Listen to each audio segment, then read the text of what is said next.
what? It doesn't matter. There's a long way to go yet here tonight at Saskatoon. On a third-mile track, every time you clear a lap car, there's going to be another one before too long.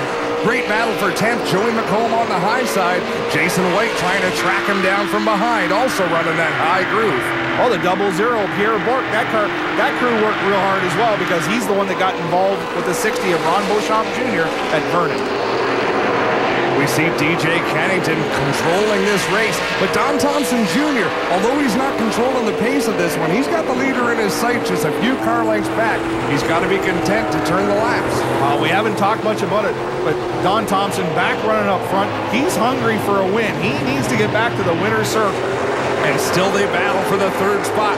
Fitzpatrick on the outside, Hathaway down low as they move up on lap traffic. Once again, we'll see that pit move come into play. But which line's going to move first? Side-by-side lap cars right in front of side-by-side for third place.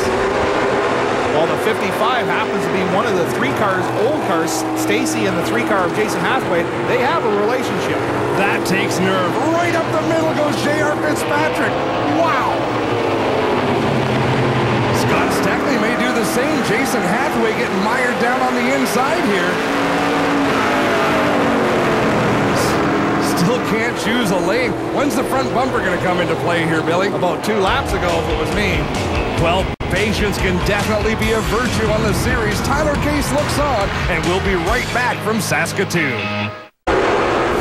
The Castrol Dodge of DJ Kennington leads the Velocity Prairie Thunder 250. Having a great run, but so is Don Thompson running in the second spot, Billy. Oh, he's been strong right from the get-go. He qualified second, swapped the lead 3, maybe 4 times with DJ Kennington, and they're putting on a dynamite show. Let's look at the Leland leaderboard. J.R. Fitzpatrick third, Scott Steckley fourth, with Jason Hathaway rounding out the top 5, but maybe not for long.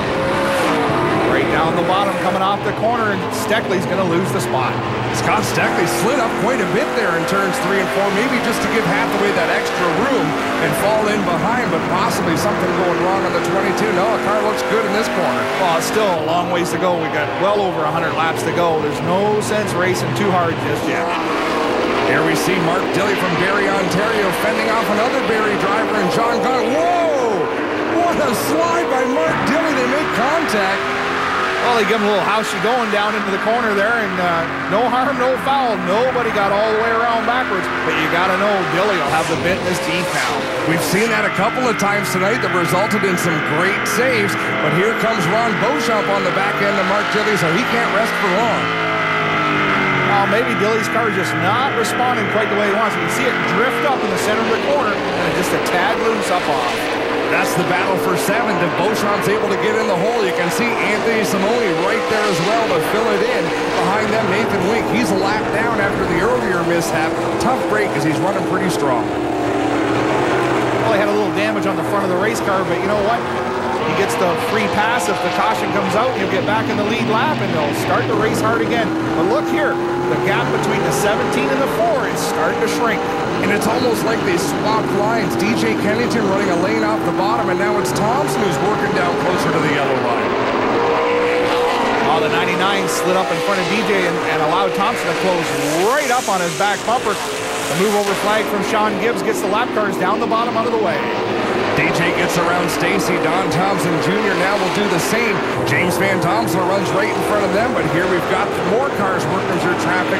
Mark Dilley still holding off Ron Beauchamp and Anthony Simone as they weave their way through traffic as well. There's racing all the way around this track. What a great little speed plan for sure. The bottom groove's working, the middle groove's working, and the outside's working. You can race anywhere you want in this fast little 1/3 mile. Don Thompson right up on the back bumper of DJ Kennington, just about a straightaway behind that battle for 7. So we could see another deal like we had last year in Vernon, where a lot of cars go a lap down, but what a battle we have for the lead. Well, they just put the 14 down for the 3rd time, so he's 3 laps down in 16th position. Thompson gets a fender up on the inside of DJ. Can't make it stick. He'll fall back in line, but Thompson is on the prowl. He'll take another dip to the inside of 3 and 4. Wow, Thompson is really rolling on into the corner, smooth down in. He diamonds it off and gets the drive up off, and he'll get the lead from DJ Kennington. Lap 119, another lead change in Velocity Prairie Thunder 250. Thompson back to the top spot in that home hardware car as Jason Hathaway fending off Scott Steckley for the 4th spot. Steckley, he's changed his line as well. I've been watching him for the last few laps. He's kind of making a late entrance, diving right down the bottom, and then he's letting the cars scoot right out the fence. Hard to believe we're at the halfway mark already. The Home Hardware halfway update. 2 leaders so far, 1 caution for just 15 laps. We've still got 7 cars remaining on the lead lap, Billy. It's been a great night. DJ Kennington working around the outside. You know what? Watch this racing up off the corner. How frustrating is it to be that close in the mix? Know you can run with them, but be a lap down like Nathan Wink is, Billy. Well, you know, on these high bank little ovals, if you miss the corner just a little bit, it's 3 or 4 tenths. You may be as fast as the leaders, but you got to do it every lap. Battle for third on the racetrack. Jason Hathaway on the inside of J.R. Fitzpatrick. Once again, one driver makes the hole. Another driver able to follow through as Scott Steckley looking to come through the same opening. But Fitzpatrick, he's fighting back there on the outside. Well, J.R. is not shy at all. He'll drive that thing right down into the corner on the outside, using up lots of racetrack, but he's trying to hold that 3 down. The 3's pretty strong tonight.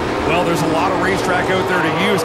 Normally, you'll see about 6 or 8 feet of black on the track. That's where the rubber really gets laid down by the right side tires. Here, it's got to be about 15 feet wide, Billy. Oh, it's 15, 20 feet for sure. We got 2.5, maybe 3 grooves of usable racetrack here in Saskatoon. This has to be every driver's favorite view, looking out the rear window at a pass he just made. Jason Hathaway into that 3rd spot as he'll work on Derek White's lap car. Scott Steckley now has that preferred line. Thought he was going to stick Fitzpatrick behind Derek White. They'll just go 3 wide. Not a problem here with lots of room. 3 wide up off the corner. Fitzpatrick hasn't give up a foot. J.R. Fitzpatrick still battling hard, and now Scott Steckley looks like he might battle for that 3rd position. Unbelievable long green flag stretch in this race, and they're still going side by side. Don Thompson Jr. in that Home Hardware number 4 having it his way right now. We'll be back in just a moment with more of the Velocity Prairie Thunder 250. We're back at the Velocity Prairie Thunder 250 on the NASCAR Canadian Tire Series.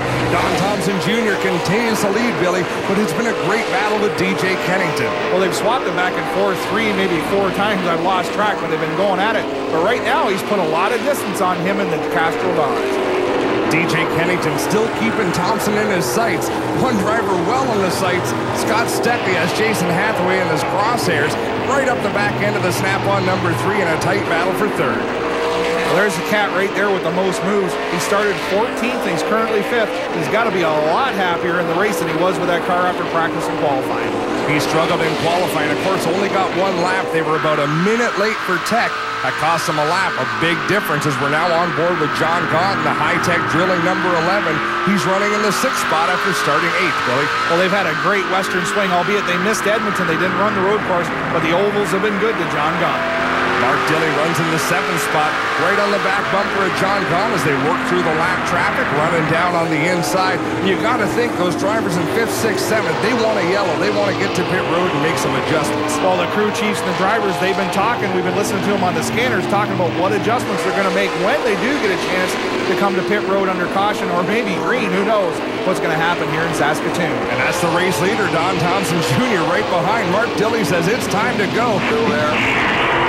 No hole. Still there. Still there. Still there. There's a hole behind that. Hole behind the Ford. Hole behind the Ford. Follow that car. That's the leader. Let's go. Well, that's John Gaunt's spotter, being a little bit of a cheerleader, a coach. Spotters are very important in these race cars. With the containment seats and stuff, you can't see that well. You got to trust your spotter. We got White in the 21 on pit road.